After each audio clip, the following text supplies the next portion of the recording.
వేడి వేడి అన్నంలో ఎల్లిపాయ కారం వేసుకుని తింటాం చాలా టేస్ట్గా ఉంటుంది అనమాట.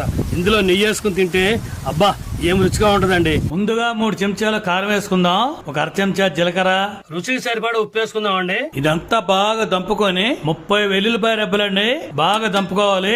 వెల్లిపాయ ఉప్పు కలిసింది కదా, దాంట్లో నుంచే వచ్చే నీటితోనే ఈ కారం ముద్దగా తయారవుతుంది అనమాట. చూసారా ఎలా ముద్ద కడుతుందో, చూసారా ఎలా ఉందో. ఇది మన ఎల్లిపాయ కారం. వాసనకి తినాలనిపిస్తుందండి.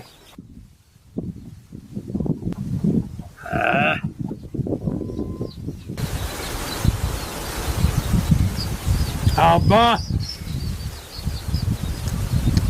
ఎల్లిపాయ కారమా మజాగానా? ఎందుకే ఒక్కొక్కళ్ళు పళ్ళెలు లాగుతారండి. పొలం గట్టు మీద కూర్చొని తినేవాళ్ళు. ఈ టేస్ట్ అదే.